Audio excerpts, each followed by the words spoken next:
जय श्री हरि। आप सभी को एकादशी व्रत की हार्दिक शुभकामनाएं। भगवान श्री हरि आपके एकादशी व्रत को स्वीकार करें और आप सभी की मनोकामनाओं को पूर्ण करें। आज रसपान कीजिए एकादशी पारण दिवस पर पारण कथा का। तो कथा आरंभ करते हैं। प्राचीन समय की बात है। सतयुग में अम्बरीश नाम के एक धार्मिक राजा हुए हैं। वहीं आत्मा त्रेता युग में राजा जनक हुए, जो सीता जी के पिता थे। वहीं राजा अम्बरीश व राजा जनक वाली आत्मा कलयुग में श्री नानक देव हुए। वे बड़े वीर, बुद्धिमान व तपस्वी राजा थे। वे जानते थे कि जिस धन वैभव के लोभ में पड़कर प्राणी घोर नरक में जाते हैं, वह कुछ ही दिनों का सुख है। इसलिए उनका मन सदैव भगवत भक्ति व दीनों की सेवा में लगा रहता था। वह बहुत ही ब्रह्मज्ञानी और विष्णु भक्त थे।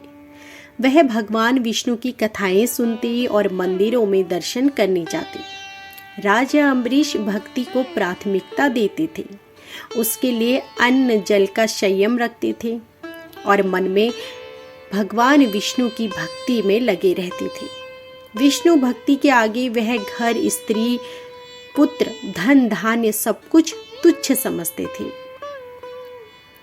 एक बार भगवान विष्णु को प्रसन्न करने के लिए उन्होंने साल भर पत्नी सहित एकादशी का व्रत रखा। कार्तिक मास में व्रत जब समाप्त हुआ तो उन्होंने 3 दिनों तक उपवास किया। विष्णु भगवान का पूजन किया, ब्राह्मणों को 60,000 गौ का दान दिया, संत महात्माओं को दान दिया और उन्हें भोजन करवाकर संतुष्ट किया। अम्बरीश जब ब्राह्मणों को भोजन करवाने के पश्चात पारण करने लगे तो उसी समय दुर्वासा ऋषि अतिथि के रूप में वहां आ गए। राजा अम्बरीश ने दुर्वासा ऋषि का पूजन और स्वागत किया और उन्हें भोजन के लिए विनती की। वे परम तपस्वी व अलौकिक शक्तियों से युक्त थे, किंतु क्रोधी स्वभाव के कारण उनकी सेवा में विशेष सावधानी अपेक्षित थी। राजा अम्बरीश ने उनका स्वागत किया और उन्हें श्रेष्ठ आसन पर बिठाया।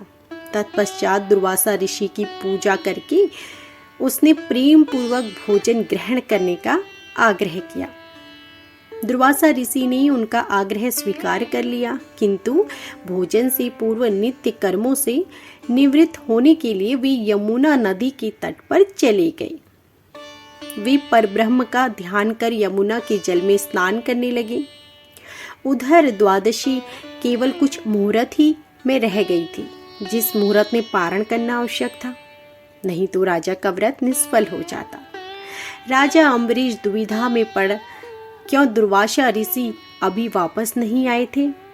अगर अतिथि ब्राह्मण को भोजन करवाए बिना पारण करते तो पाप के भागीदारी बनते, लेकिन पारण किए बिना द्वादशी व्यतीत हो जाने पर पारण का महत्व ही समाप्त हो जाता।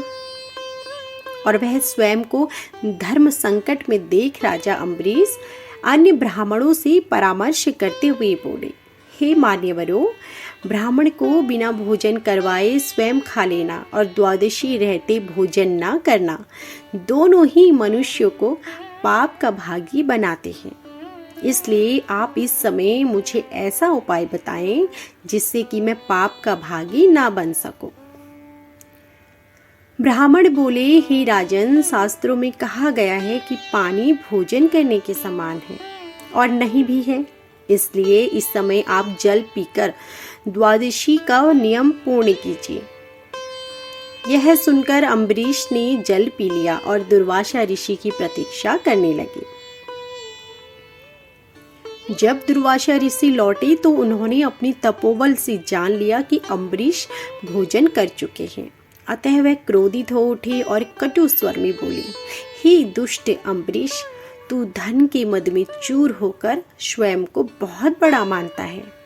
तूने मेरा तिरस्कार किया है, मुझे भोजन का निमंत्रण दिया, लेकिन मुझसे पहले स्वयं भोजन कर लिया। अब देख, मैं तुझे तेरी दुष्टता का दंड देता हूँ।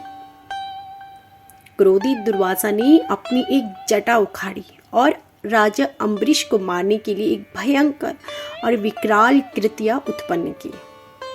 कृत्या तलवार लेकर राजा अम्बरीश की ओर बढ़ी, किंतु वे बिना विचलित हुए मन ही मन भगवान विष्णु का स्मरण करते रहे। जैसे ही कृत्या ने उनके ऊपर आक्रमण करना चाहा, उसी क्षण भगवान विष्णु ने अपने भक्त की रक्षा के लिए अपना सुदर्शन चक्र भेजा, जिसने कृत्या को उसी क्षण जला दिया और सुदर्शन चक्र फिर दुर्वासा ऋषि की ओर मुड़ गया। जब दुर्वासा ऋषि ने देखा कि चक्र तेजी से उन्हीं की ओर बढ़ रहा है, तो वे भयभीत हो गए और अपने प्राणों की रक्षा के लिए आकाश, पाताल, पृथ्वी, समुद्र, पर्वत, वन आदि अनेकों स्थानों पर शरण लेने गए, किंतु सुदर्शन चक्र ने उनका पीछा नहीं छोड़ा। वे घबराकर उन्होंने ब्रह्मा जी से रक्षा की गुहार लगाई। ब्रह्मा जी प्रकट हुए, किंतु असमर्थ होकर बोले, हे वत्स, भगवान विष्णु द्वारा बनाए गए नियमों से मैं बंधा हुआ हूँ। प्रजापति, इंद्र, सूर्य आदि सभी देवगण भी इन नियमों का उल्लंघन नहीं कर सकते। हम नारायण की आज्ञा के अनुसार ही सृष्टि के प्राणियों का कल्याण करते हैं। इस प्रकार भगवान विष्णु के भक्त की शत्रु की रक्षा करना हमारे वश में नहीं है। ब्रह्मा जी की बातों से निराश होकर दुर्वासा ऋषि भगवान शंकर की शरण में गए। पूरा वृतांत सुनने के बाद महादेव जी ने उन्हें समझाया, हे ऋषिवर, यह सुदर्शन चक्र भगवान विष्णु का शस्त्र है, जो उनके भक्त जन की रक्षा करता है। इसका तेज सभी के लिए असहनीय है, अतः उचित होगा कि आप स्वयं भगवान विष्णु की शरण में जाएं। केवल वे ही इस दिव्य शस्त्र से आपकी रक्षा कर सकते हैं और आपका मंगल हो सकता है। वहां से भी निराश होकर दुर्वासा ऋषि भगवान विष्णु की शरण में पहुंचे और उनके चरणों में सिर नवाकर दया की गुहार लगाई। ऊंचे स्वर में बोले, हे भगवान, मैं आपका अपराधी हूँ। आपके प्रभाव से ये अनविज्ञ होकर मैंने आपके परम भक्त राजा अम्बरीश को मारने का प्रयास किया। हे दयानिधि, कृपया करके मेरी इस दुष्टता को क्षमा करें और मेरे प्राणों की रक्षा कीजिए। भगवान विष्णु कहने लगे, तुमने वास्तविकता को जानते हुए भी मेरे भक्तों को कष्ट पहुंचाया। मेरे भक्त मुझे बहुत ही प्रिय हैं। तुम्हारी रक्षा का एक ही उपाय है, तुम राजा अम्बरीश से क्षमा मांगो। यदि वह तुम्हें क्षमा कर दे तो समझो तुम्हारी रक्षा हो गई। वह बहुत दयालु है और धार्मिक राजा है, वह तुम्हें जरूर क्षमा कर देगा। दुर्वासा ऋषि राजा अम्बरीश के पास पहुंचकर उनसे क्षमा मांगने लगे। आपके अपमान के कारण भगवान विष्णु का सुदर्शन चक्र मुझे जला रहा है। राजा, मैं आपके पैरों में गिर गए। उन्हें दुख में देखकर राजा अम्बरीश को बहुत दुख हुआ। भगवान विष्णु के सुदर्शन चक्र को शांत करने के लिए राजा अम्बरीश ने स्तुति की। स्तुति सुनकर सुदर्शन चक्र शांत हो गए और वापस लौट गए। दुर्वासा ऋषि भी सुदर्शन चक्र के ताप से मुक्त होकर सुखी हो गए। दुर्वासा ऋषि ने राजा को आशीर्वाद दिया और कहने लगे, आप धर्मात्मा और दयालु हैं। आपने मेरी दुष्टता को भुलाकर मेरी रक्षा की है। दुर्वासा ऋषि को सुदर्शन चक्र के भय से मुक्ति में 1 वर्ष व्यतीत हो गया, लेकिन राजा अम्बरीश दुर्वासा ऋषि की प्रतीक्षा में 1 वर्ष तक केवल जल ही पीकर रहे। सुदर्शन चक्र से मुक्ति के पश्चात उन्होंने दुर्वासा ऋषि को भोजन करवाकर तृप्त किया और दुर्वासा ऋषि की आज्ञा के बाद उन्होंने फिर भोजन किया। उसके पश्चात दुर्वासा ऋषि अपने लोक चले गए। राजा भक्ति के साथ राज्य करने लगे। राजा अम्बरीश के इस प्रसंग को सुनने पढ़ने से भगवान विष्णु की विशेष कृपा प्राप्त होती है। तो यह थी हमारी संपूर्ण कथा। आशा करती हूँ कि आपको हमारी यह कथा पसंद आई होगी।